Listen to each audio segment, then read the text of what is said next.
Good morning. I'm Kim McClary, President and CEO of the Los Angeles World Affairs Council and Town Hall. Thank you all so very much for joining us today. This week, we begin our annual year-end fundraising drive. As a small nonprofit, your contributions are absolutely essential to our operations and the productions of these live streams. Please stay tuned just for a few minutes at the end of this program to find out how you can text and support us, and we'll provide you with all of that information. We're so grateful for your support. For those of you who want to submit questions to Dan, we will be taking them in about 20-25 minutes. There's a control panel on the right-hand side of your screen where you can type in your questions, and Jessica will do her terrific job, as usual, managing your questions during the Q&A portion of today's program. So Dan, it's now time for me to highlight the 3 topics that you're going to be focusing on today. Number 1, the end of the beginning, getting to Inauguration Day in one piece. Second, how the rest of the world views our election. And third, the California election overview and how the Golden State voted. We can't wait, so take it away. Thank you. Well, Kim, thanks very much. And thanks to all of you for joining us. We've obviously got a little bit more clarity this Thursday than we did 1 week ago. But for those of you who either have exceptionally long memories or are simply, aficionados of World War II era history, you recognize the reference that the phrase "end of the beginning" represents. In 1942, in the relatively early stages of World War II, the British won a very important victory over the Nazis in North Africa. And Winston Churchill said, talking to the British people, he said, "Now this is not the end." He said, "It's not even the end of the beginning." But excuse me, I got that wrong. Let me quote Churchill accurately. How embarrassing. Churchill actually did say, "Now is not the end. It is not even the beginning of the end, but it is perhaps the end of the beginning." And so that quote makes more sense, of course, when it is delivered accurately. It made sense in 1942, and it makes sense now, because what we saw on Saturday, first with the nation's major news organizations declaring Biden having passed the 270 electoral vote threshold and becoming the president-elect, and after Biden's acceptance speech to the nation on Saturday evening, we marked 2 very important but unofficial milestones, because neither the media's declaration or a candidate's own declaration represents an official conclusion of the election. And we'll talk a little bit more in a couple of minutes about when that official conclusion may come. But both the declaration and Biden's own speech do not actually trigger the beginning of a constitutional shift. And we still do have many miles to go between now and January 20th. So President-elect Biden, for all practical, if not official purposes, has begun a transition. We'll talk about that in just a moment. But Donald Trump hasn't recognized either of those unofficial milestones, either the declaration or Biden's own speech, and he has not conceded the election. We'll talk in a minute about what President Trump has been doing since those milestones were reached on Saturday. But before we do, Claire, if we can put up the first question, I'm curious as to what all of you think. When do you think Donald Trump will concede the election? It hasn't happened yet. Do you think it'll happen over the next couple of weeks between now and Thanksgiving? Do you think it'll happen over the next month and a half before the end of the 2020 calendar year? Do you think it will happen before January 20th, before Joe Biden is officially sworn in as president of the United States? Or do you think he's never going to officially concede, even as the constitutional process moves on without him? Let's see what everybody thinks, Claire. 4% are optimists. 4% of the people say that Donald Trump will concede the election between now and Thanksgiving. 71%, almost 3/4 of you, say that he's never going to concede. And I have to say, although I very rarely take sides in these questions, as you know. I think that 71% is probably right. And that doesn't mean that he's going to physically and logistically resist leaving office. There's any amount of efforts going on right now, from what we're told, among his advisors to convince him of the importance of leaving at the right time and under the right terms. But the key to their efforts to date has been to explain to the president that he can accept the results and announce his next steps going forward without a formal concession, because they believe that that step might be too difficult for him to take. So maybe the question was a little bit misleading. Instead of asking when would Donald Trump formally concede, is the question should have been, when do you believe that President Trump will allow the official process of transition to begin? And maybe we can revisit that one. Maybe we can revisit that one next week. So what is Donald Trump doing over the last 9 days? Well, he's done three things. Number one, he's making noise. He's tweeting that he won the election.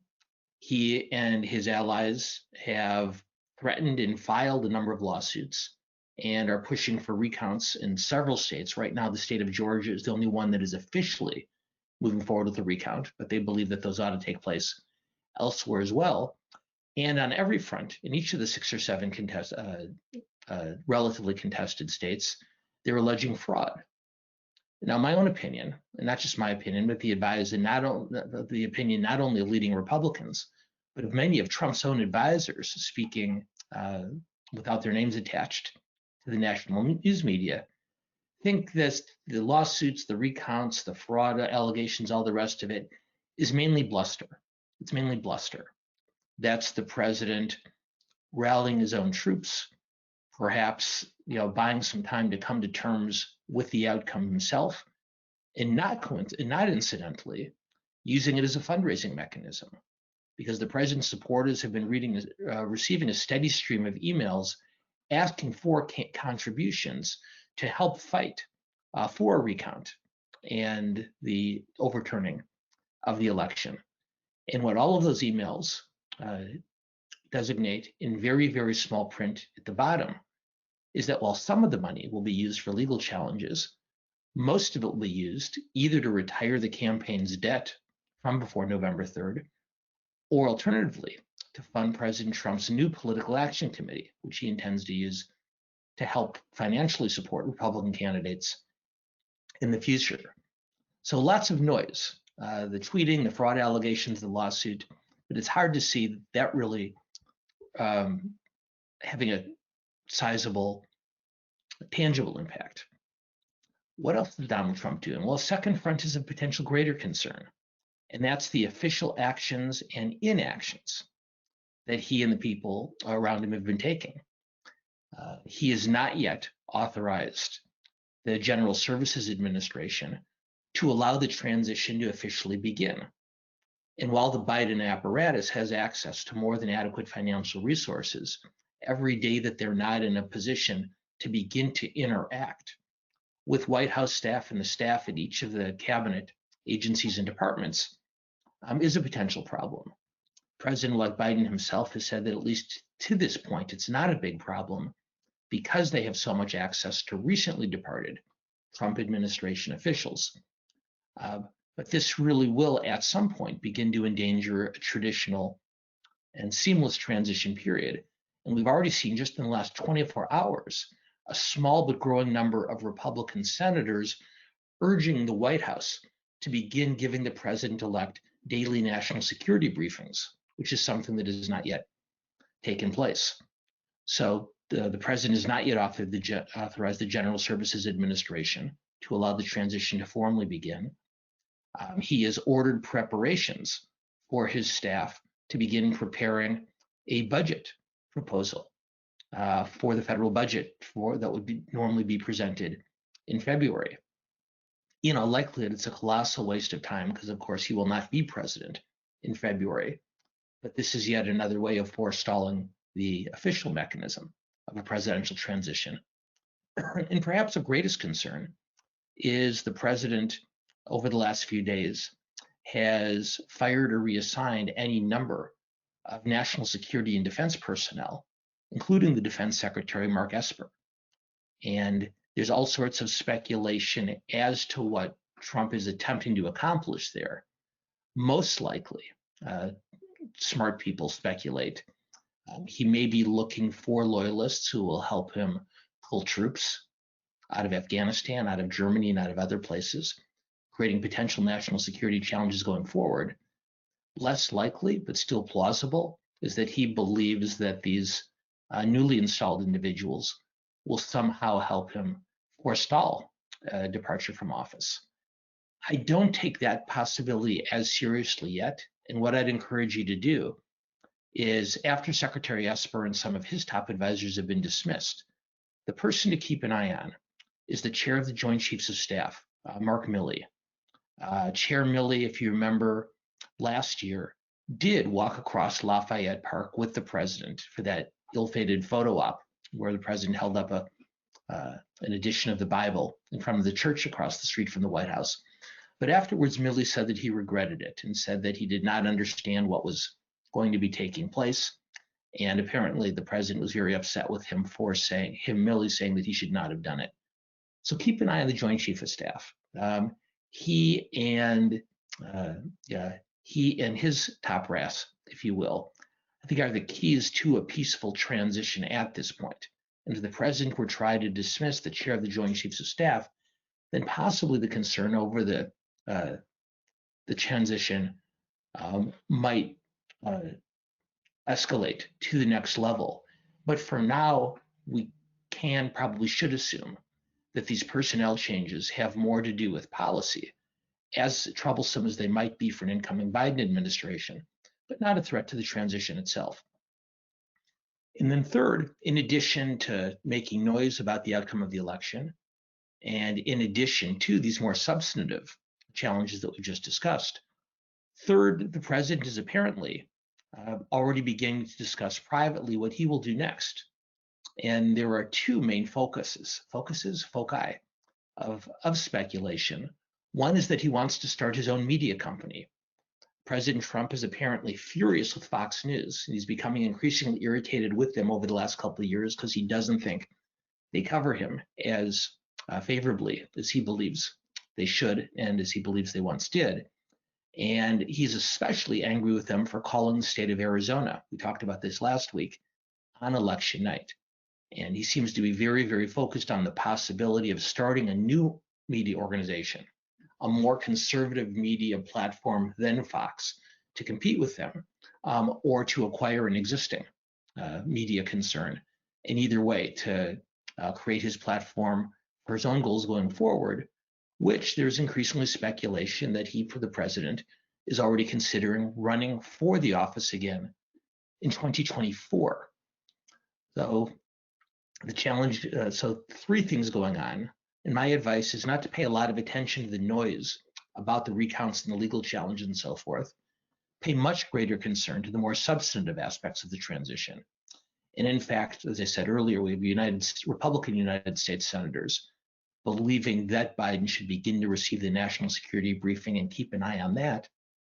And then third, while not as immediately relevant, the president's own future, whether it's in media or another run for this office, is something that to a large degree might have the greatest impact on how and when he decides to begin to allow the transition office to move, period. Because his advisors are reportedly telling him that much, much better than looking like he's being dragged out of office, much better than leaving in a more sullen or resentful way. They're trying to convince him that if he were to exit in a much more dramatic and defiant way, that would help preserve his political capital for whatever his next set of goals were, including possibly running for the office again in 4 years. Now, what if, and I don't think this is likely, but as you all know, I gave up making predictions about Donald Trump 4 years, 1 week, and 2 days ago. What if the president decides to dig in, that he genuinely believes that the outcome was wrong and that leaving is something he's not going to be cooperative with? Or alternatively, what if he decides to make it as difficult as possible for Biden over the next several weeks? Well, he's going to make things more difficult for President-elect Biden. There's no question about that. I don't know that there's much that can be done about that. But if we got to a point where the president was actually simply refusing to prepare to leave office or to leave, I'll offer you one historical antecedent. In the last days of Watergate, when Richard Nixon, knowing that he was going to be impeached, but digging in at the White House for what he knew would be a very prolonged and difficult fight. In the last days of Watergate, a delegation of senior Republicans, led by Senator Barry Goldwater of Arizona and Representative John Rhodes of Ohio, they went to the White House to tell Richard Nixon that it was his time to go.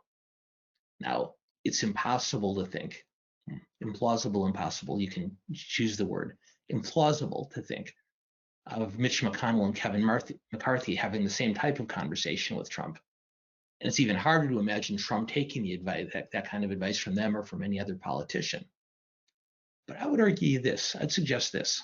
If the current situation still exists a month from now, it is possible to imagine not political leaders, who Trump does not hold in particularly high regard, but finance leaders, Wall Street titans, who Trump still admires, people like Jamie Dimon and Steven Schwartzman, have a similar conversation with him. Hopefully it won't come to that, but if it does, I think about those people who are most likely to convince President Trump that if not for the nation's sake, but for his own future, that stepping out of the way and letting the transition proceed might be the best thing to do. Now, what would be the timeline for that? Well, that is a difficult call, but I will offer you now a few dates that might help serve as a guideline when we move from those unofficial milestones that were reached last Saturday to more official turning points in the transition and inauguration process. When do those official times arrive? Well, they start next week, because starting next Friday, a week from tomorrow, the key contested states will begin officially certifying their election results. The first of those states is Georgia, and they are required to certify their election by November 20th. And while the recount in that state might prolong that official certification slightly, they are the first of the we'll call them swing states, for lack of a better term, to move into official territory of declaring a winner. After Georgia on November 23rd, Michigan and Pennsylvania are both required to certify their winners. A week later, Arizona on November 30th, and the day after that, on December 1st, the states of Nevada and Wisconsin. So between now and the 1st of December, every single one of those key potentially contested states is going to have to officially certify results, barring possible recount. And that would be the time in which we move from unofficial shift to more official timing. A couple of other dates to keep in mind. December 14th, less than 2 weeks after the last of those contested states are required to certify their results. On December 14th, that's when the electors appointed by the states convene in the capital cities of every state in the country. And that's the point officially where the representatives of each state are designated to go to Washington, D.C. and cast the electoral votes on behalf of the candidate who won that state. Now, there's been a lot of speculation. There's been a lot of speculation about Trump allies, Republican legislators in some of these key states, challenging the outcome at this point and appointing their own electors. Because in most of the states that are as yet still undecided, state legislatures do have the ability to appoint their own electors. Now, a couple things to keep from getting too concerned about that. First of all, in every single one of those states, the law requires the legislature to act on changing the rules of selection before the election, not after. So that doesn't mean that a group of legislators in one or more of these states might not try.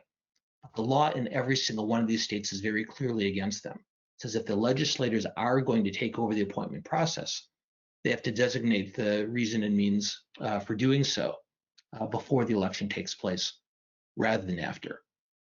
Second thing to keep in mind is if a group of Trump allies, Republican legislators in one of these states, were to appoint their own electors, well, then Congress has to decide whether or not to accept those electors, if there are contested groups, in other words.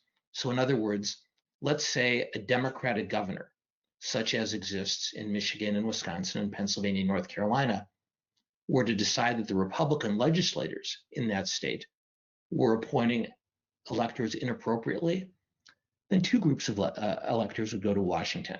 And then it would be left to Congress to decide which of the two to officially recognize.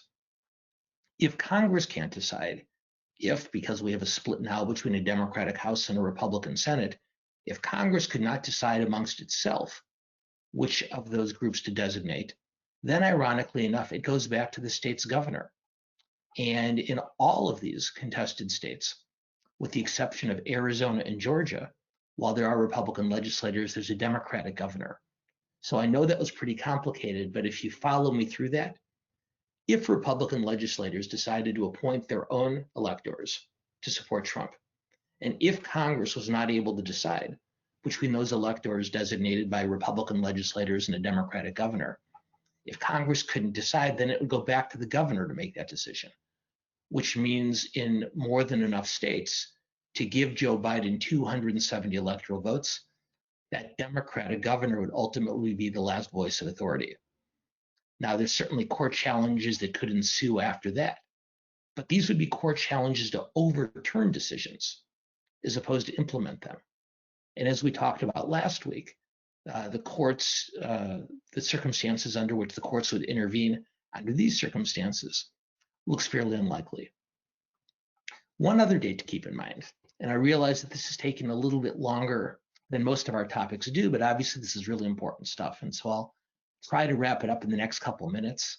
And what we'll have to do, Jessica, Claire, Kim, is save our discussion of Biden and foreign policy and about the California ballot measures perhaps to next week, because there's a few more important dates between here and January 20th we should be keeping in mind. The next one is January 5th. And January 5th is not a constitutional deadline that has anything to do with the inauguration technically, but January 5th, as I'm betting most of you know, is the date of the runoff election in Georgia, in which not one but two United States seats will be decided because no candidate in either of the two Georgia Senate races was able to achieve 50% of the vote. And according to that state's rules, even if a candidate finishes first, if they don't get to 50%, there's a runoff between the top two finishers. And Georgia, for just a quirk, is having two of those elections this year. Now, of course, as we discussed last week, you all know that if the Democrats win both of those two seats, then the Senate will be tied 50-50, which would technically make it a Democrat majority Senate because a vice president breaks the tie in those circumstances.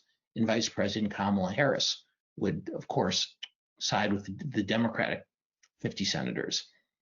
But in addition to the makeup of the Senate, I would argue that the outcome of those two elections on January 5th could have an immense impact on the next 15 days and how Donald Trump does or does not decide to participate or stand aside for transition. Let me explain my thinking.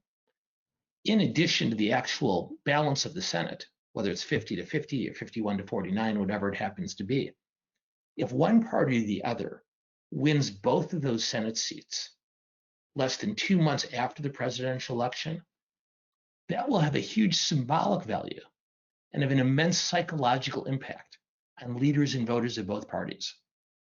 So if Republican candidates win both of those races, if David Perdue is reelected and if Kelly Loeffler is reelected as well, that's a real boost.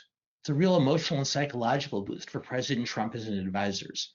And I wonder if at that point he doesn't begin to dig in even more and become even more defiant and more confrontational and make things even more difficult in his last 15 days in office. On the other hand, if the two Democratic challengers win, If John Ossoff is able to defeat Perdue and if Raphael Warnock is able to defeat Loeffler, then that's a huge psychological boost for the Democrats and an equally large psychological blow for the president and his supporters. And I have to believe that if Democrats win both of those races, that we would see President Trump at that point, seeing his defeat, if you will, confirmed by the voters of Georgia, become maybe a little bit more subdued and a little bit less recalcitrant in those last 15 days before taking office. And of course, the last day to pay attention to before January 20th itself is the day after those runoffs in Georgia.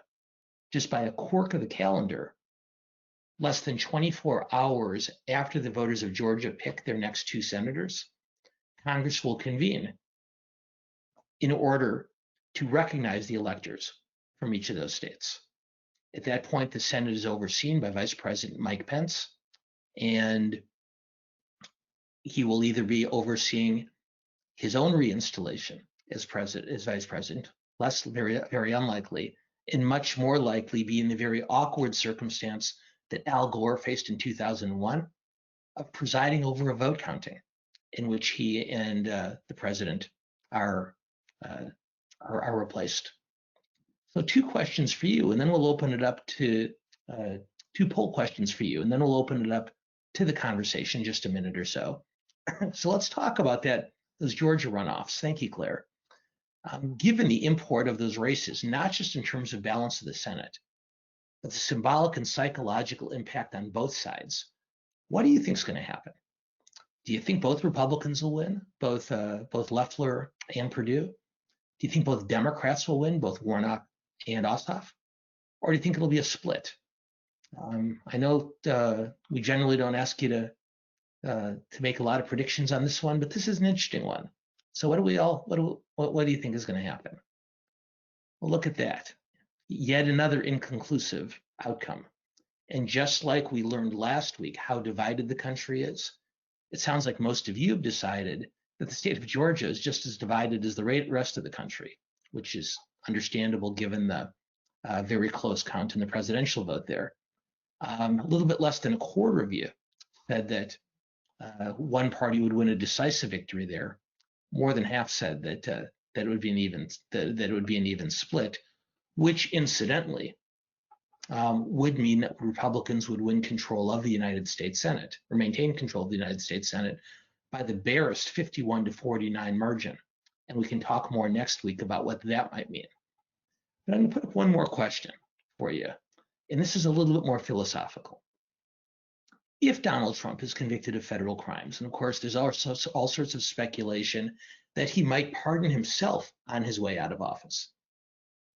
And there's a considerable debate among constitutional scholars about whether a president can pardon himself or whether it has to come from a successor, like Gerald Ford pardoning Richard Nixon. My question is this one. If Trump is convicted of federal crimes, should Joe Biden pardon him? And we've actually given a short explanation for both responses here.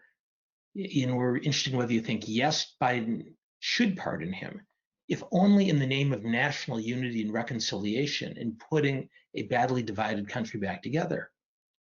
Or alternatively, no. Donald Trump deserves the penalty of becoming with conviction, and Biden should not shrink from that responsibility. Or third, we're giving you the option of just saying, you know what, Dan, at this point, I just don't care. Can we get on with the rest of our lives? So let's see what the responses are, Claire. Look at that, 78%, more than 3/4 of you think that even if it does intensify the divisions in the electorate and in our country, that Biden should not pardon Donald Trump. Though we obviously don't know whether that will be a decision that comes to the newly elected, the president-elect once he takes office. But if it does come before him, it would certainly be one of the most difficult decisions that he would have to make during his 4 or 8 years as president of the United States. So, as I said a couple minutes ago, unfortunately, it looks like we're going to need to put off the conversation about Biden and foreign affairs and his challenges on the international front and our discussion about California's elections and ballot initiatives until next week. But I hope you'd agree with me that given the tremendous stakes at hand And given the unprecedented challenges we're seeing, we've been having peaceful, seamless transitions in this country between presidents, largely seamless. There's occasionally been some tensions. Herbert Hoover handing off to Franklin Roosevelt was apparently a very difficult one. There were apparently some difficulties in the Clinton-Bush transition in 2001. But we've never faced a situation like this as a country where President of the United States simply dug in his heels. We don't know if he's going to refuse to leave office. We don't know if, as I said earlier, he's simply going to try to make things more difficult for the incoming president, or if he sees this time period as a way to lay the groundwork for his own future going forward. But regardless, I hope you guys would agree that even though we normally try to cover 3 topics in the first portion of this program, in the first portion of this webinar, that it may have been worth it today, given the stakes involved, to focus more unilaterally on this one issue. And we'll get to the other 2 issues next week and in the weeks ahead. So with all of that, Jessica, let's see what kind of questions we have. Maybe we will end up covering foreign policy and the ballot initiatives after all. Or maybe maybe the audience is just as focused on the peculiar nature of this transition as I am. What do we got? I think they are. So our first question today, is it possible that the country is not as evenly divided as the election results indicate? That many Trump voters were not out of support for Trumpism, but rather fear of what the progressive wing might accomplish if Biden was elected. Point being, the country is still centrist. Well, I think you can make the argument from both sides of the aisle that there are conservatives who are not particularly happy with Trump, who were concerned about what they saw as a very aggressive left-leaning agenda.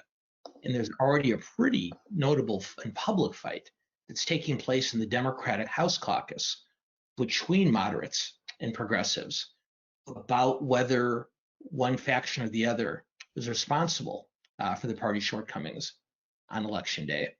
But of course, we see the same thing going on in the other direction. And there's already evidence coming out of key swing counties that a lot of the white working class voters who made up Donald Trump's base for the last 4 years, a lot of them voted against Trump, but voted Republican down ticket, seemingly in a repudiation of the president himself, but otherwise being more comfortable with the conservative agenda. I don't know which of those two trends is a more frequent one. They both exist.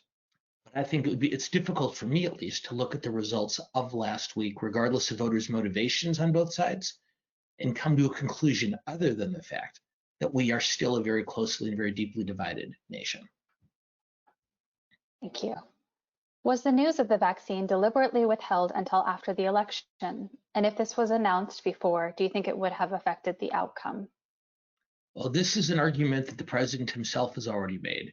And although we haven't seen him or we haven't heard from him in his own voice, except for Twitter, since last Thursday, it's been reported that the president has been absolutely outraged at the Department of Health and Human Services and the Food and Drug Administration because he believes that non-appointed government workers, the deep state as he calls them, within those departments, deliberately slow-walked the vaccine in order to damage him and harm his election. Well, the Washington Post and New York Times have both done very, very detailed examinations into this. And in talking to people, not just in the government agencies, but talking to people at the pharmaceutical company, the company's executives themselves assert very forcefully that the vaccine simply had not gotten to a point where they were at all comfortable talking about it externally until after the election. Pfizer's CEO was not informed of the breakthrough until Sunday after the election, and early the following morning, they made the findings public. My own personal opinion is I don't think it would have changed the outcome of the election. Because as we all know now, the discovery of a vaccine, and even when it runs through its final stages, that's not a magic get out of jail free card for all of us. It's not as if the entire nation will be immediately free and clear the day after. We're looking at several months before this is even at least partially behind us. So I think given the fact, it'd be one thing if everybody were going to have been cured the week before the election, but given the timeline that still exists for moving from identifying this vaccine to having it widespread available, I don't think it would have changed the outcome. And it doesn't appear from the reporting that's been done that the internal protocols within Pfizer were responsible for the timing, not any government entity, deep state or otherwise. Thank you. In regards to the upcoming recount in Georgia, are 100% hand counts typical and accurate? Okay, 100% hand counts are not typical. Generally speaking, in a recount, they'll look over a very large and representative sample of all the ballots cast, as opposed to every single one hand by hand. Interestingly, the Republican Secretary of State, Brad Raffensperger, who's come under scathing criticism from Republican elected officials in Georgia, they're now calling for his resignation for not moving more forcefully against the fraud allegations that they've leveled. Raffensperger believes that the best way to clear this up once and for all is to do a hand-by-hand recount. Generally speaking, these are very accurate. And for the most part, recounts usually, and Carl Rove wrote an op-ed in the Wall Street Journal about this. Rove correctly pointed out that most recounts move hundreds of votes, not thousands, and certainly not tens of thousands. And so should the recount in Georgia demonstrate that there had been that kind of widespread fraud or voting inaccuracy, in order for Trump to win, it would have to be at a level that is not only unprecedented in this country, but is literally hundreds, if not thousands of times the number of votes involved that normally switch during a recount. Thank you. Can Republican governors change out the electors for the Electoral College so as to change the outcome? Well, my guess is that any effort to change the electors will result in court challenges. But that said, as we were talking about earlier, in the contested states, the only two that have Republican governors are the state of Arizona and the state of Georgia. If the Republican governor of those states were to decide that the Republican electors should be sent to Washington rather than the Democratic ones, number one, as I said, that would almost certainly be met with a court challenge. And the law is very clear on this, that if the legislative body is going to appoint the electors rather than relying on the popular vote of the people, that's something that they have to take care of before an election, not after. And obviously that was not the case in either of those two states. The other thing to keep in mind is, such is the likely margin of Joe Biden's victory, is that even if worst to worst for Biden, best comes to best for Trump, even if both of those states were successful in sending Republican electors, that would not be enough to overturn the election. Biden would still, even without Georgia and without Arizona, would still have more than the 270 electoral votes needed in order to become president. Thank you. Bernie Sanders and the Progressive Democrats believe the key to a blue wave or tsunami in 2022 and 2024 is to go all out on the progressive agenda. What do you think? I've been watching this for the last week, and I've been watching progressives, less Sanders, although to some degree, but more on the House side, Alexandria Ocasio-Cortez, Rashida Tlaib, and others, arguing very, very forcefully just that argument, that in order for the reason Democrats lost is because they didn't push hard enough for a progressive agenda. On the other hand, you've seen any number of Democratic House members, including some who lost their reelection campaigns, arguing just the opposite, that they argue that more progressive Democrats talking about Medicare for all, most notably talking about a defund the police argument, is what was responsible for their defeats. My first reaction is, hey guys, you just elected a president of the United States. Why not enjoy and celebrate that just for at least a few days before turning on each other for the internal fratricide? Look, for any party to be successful, for either major party in the two-party system to claim a majority, you have to do both. You have to motivate your base and you have to reach out to undecided voters. So it's not an either or. It's not an either or designation or an either or decision. And I would say that for the progressives in the party, the onus is to find a way to argue on behalf of those policy goals in a more persuasive way than they've been able to date. And for the centrists in the party, I think the onus is on them to find a way to talk to their party's own base in a more motivational way about slightly less ambitious policy goals. So the answer is you need some of both. And Republicans face exactly the same problem between their centrists and most conservative voices too. That's either the best or the worst thing about a two-party system. Thank you. This is kind of a follow-up question to what you just said. How influential will the attitudes and policies of Trumpism be in the absence of Trump? For example, will Republicans need to party line in order to be reelected? Well, the phrase "in the absence of Trump" is a little bit presumptive at this point, because it doesn't appear that even if he leaves the White House on January 20th, it doesn't look like Donald Trump is going anywhere.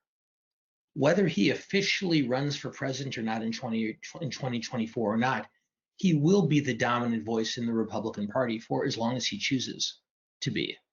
And so that means much more if he's a candidate for president in 2024. But either way, it becomes much more difficult for a pre-Trump traditional conservative or post-Trump, if you will, conservative to be heard. If Trump does make it clear between now and January 20th or sometime afterwards that he does want to run for president in 2024, whether he actually does or not, it'll be much more difficult for those traditional conservatives to be heard. If Trump announces that he's not going to run, that opens up opportunities for those types of voices, for the Marco Rubios, for the Ben Sasses, for the Nikki Haley's, and so on. But either way, as long as Donald Trump wants to occupy center stage of the Republican Party, he will, in the post-Trump era, won't begin until either he decides to step aside or until he's defeated in 2024.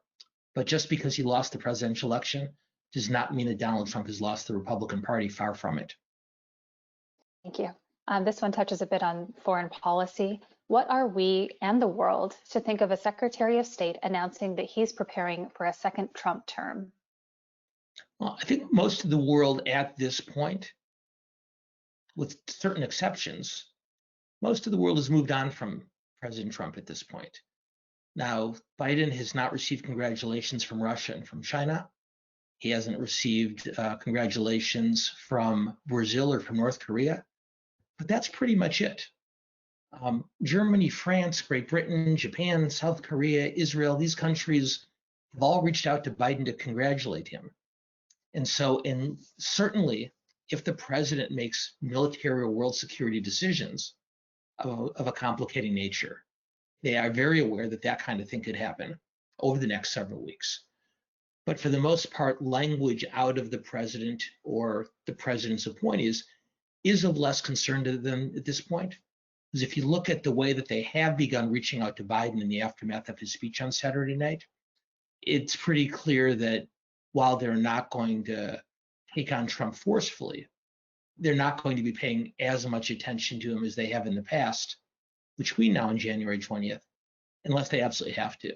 So when Pompeo makes an aside about transitioning to the second Trump term, I think most of the world's leaders, the same ones who have been congratulating the president-elect, just sort of roll their eyes. Thank you. How and when did the transition process begin following the Bush-Gore election debacle in 2000? Well, it's a great question.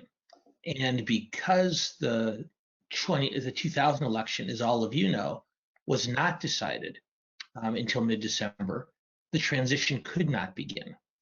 Now, what I will say is that outgoing President Bill Clinton did make sure, even while the election was undecided, that then Governor George W. Bush should receive a daily national security briefing. And it was Clinton's reasoning that if Bush does become president, he will benefit from having that knowledge earlier rather than later. And if ultimately if he had not ultimately taken the presidency, there would have been no great damage in sharing that information with him. But any number of national security experts in both parties, Democrat and Republican alike, believe that the month plus delay in starting Bush's transition in 2000 delayed his staffing up of the Defense Department, of the National Security Council, and of other key military preparedness positions. And they believe that that delay, to some degree, contributed to the lack of preparedness our country had for the terrorist attacks of September 11th, 2001. I know that seems odd, that a several-week delay in November, December of 2000 could leave a country unprepared for terrorist attacks in September of the next year. But given the amount of time it takes to confirm these individuals to their jobs, to get them into their jobs, to get them briefed, and to have them up and running on all cylinders does take a considerable amount of time. And every day that that process is delayed does cause at least the potential, not the certainty, but the potential for potential national and world security vulnerabilities down the line. Thank you. Assuming the Dems don't win both seats in Georgia, what are the odds that divided government will stymie any and all significant Biden agenda items early in the new year and term? What kind of compromise might be possible with McConnell, or will their agenda be to let nothing through? So we talked a little bit about this last week, and I admitted a degree of optimism. I want to be an optimist and not an ingenue. But I do believe that there's at least potential for Joe Biden and Mitch McConnell to work together, not on every issue, not even on most issues, but on some issues. And I'll remind all of you, as we did talk about briefly last week, that throughout the Obama administration, whenever the White House and the Republican Congress got to loggerheads and couldn't resolve differences of an absolutely critical nature, it was Vice President Biden and Senate Majority Leader McConnell who would disappear into a room, come out with an agreement that the most liberal Democrats and the most conservative Republicans did not like, but was necessary. It's worth remembering that Biden and McConnell, between the two of them, have served in the United States Senate for more than 70 years. And when Biden got to the Senate in the 1970s and McConnell got to the Senate in the 1980s, what they saw at that point were even bitter partisans in the two parties who, when it was absolutely necessary, were able to put aside their differences in order to move forward. There's no guarantee that happens, but it's well known that Mitch McConnell did not feel that Barack Obama respected him and that Barack Obama talked down to him. So what McConnell felt. If nothing else, the personal relationship that's developed over the years between Biden and McConnell should give us some sense of optimism. And as I mentioned last week, on the morning after the election, when McConnell held his weekly news conference, he did refer to Joe Biden as his old friend. And as I mentioned last week, Senate Majority Leader McConnell didn't seem to be all that unhappy with the most likely outcome of the election. So no guarantees. It's not going to be easy because the bases of both parties are not going to like it. But I do think an old school president and an old school Senate Majority Leader might actually be able to get some things done. Maybe not on everything, but on COVID, on infrastructure, and on some other issues as well. We had several people asking, who is the chair if the Senate is divided 50-50? Okay. So if the Senate is divided 50-50, it's worth remembering that the Vice President of the United States is technically a member of the Senate. And he, and starting in January, she can cast a vote to break any tie. So the first vote that Kamala Harris would take as Vice President would be in favor of installing Senator Chuck Schumer as Senate Majority Leader rather than Mitch McConnell.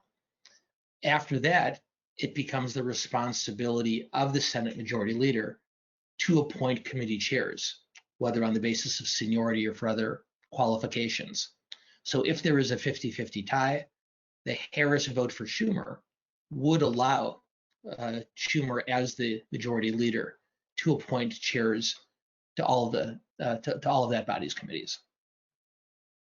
Thank you. Would a prospective Trump media network be conservative or populist?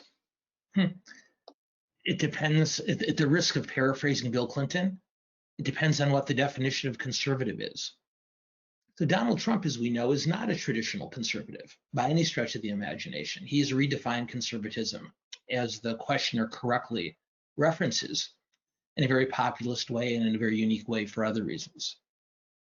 I suspect that a Donald Trump network, whether on cable or more likely an internet-based network, would be both more conservative than Fox and more populist than Fox. But what it would be primarily, just as for many Republicans, the party has become sort of a personal vehicle for Donald Trump and his goals, I suspect that this new network would become primarily a platform for Donald Trump's goals and his grievances, as opposed to a more predictable type of conservatism or populism, but more of both. Thank you. According to Bill Kristol, 8% of 2016 Trump voters defected to Biden, but that 4% of 2016 Clinton voters defected to Trump. Is that consistent with your understanding? And if so, what do you think best explains the Clinton defections? That is consistent with my understanding. And it appears that the Clinton defections, people who voted for Hillary Clinton in 2016 who voted for Trump this year, were largely, not entirely by any stretch, but largely voters from minority communities. Trump's share of the African-American vote rose from 8% to 12%. His share of the Latino vote rose considerably as well, most noticeably in Florida and Texas, but in other parts of the country as well.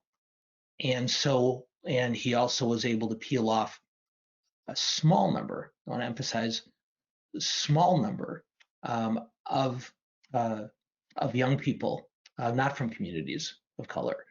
But generally speaking, a lot of the Clinton turned Trump votes were young African-American and young male Latinos, young men from both of those two communities. There's a huge gender gap in the Trump-Biden divide in both the African-American and Latino segments of the electorate.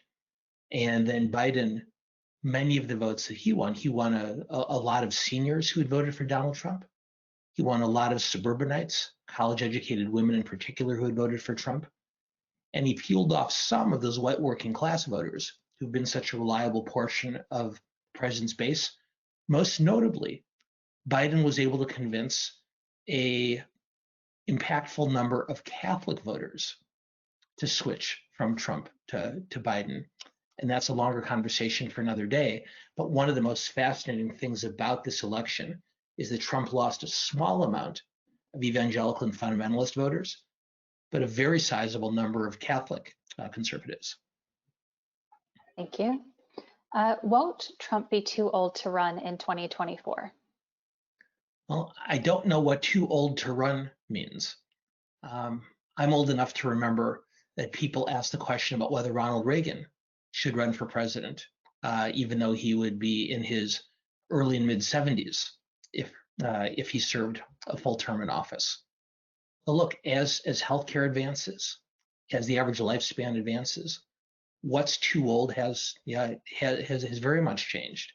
These are the two oldest men in American history to be their party's respective nominees for president. Will Trump be too old in 2024? Maybe, but he won't be as old as Joe Biden. And while Biden has, of course, not yet indicated whether he would seek a second term or not, I feel like those sort of definitions have changed over the years. So I would say that if Trump is still in relatively good health, I don't think he would be too old, at least in his eyes. And since he's the one who gets to make the decision, that's probably the most relevant.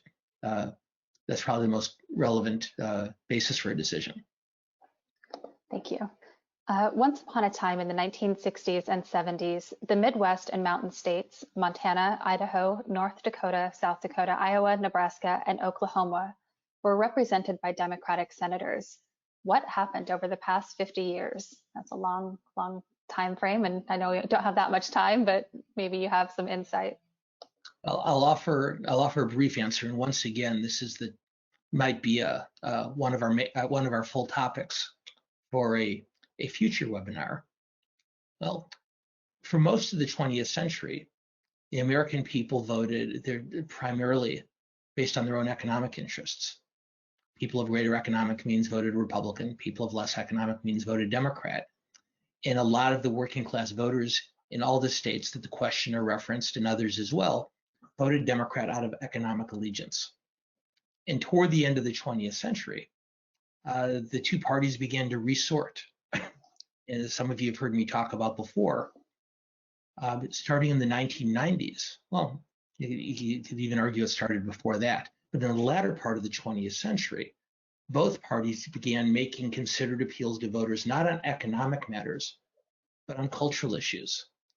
And so more economically successful but socially moderate voters who had been reliable Republicans began voting for Democrats, arguably against their own economic interests, on issues like abortion rights and immigration and gun control and environmental protection.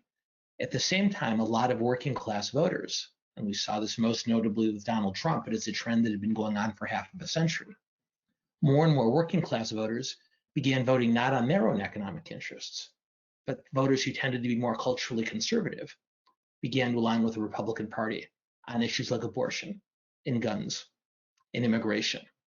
My own feeling is you can point to any one of a dozen or more different trigger points for that shift.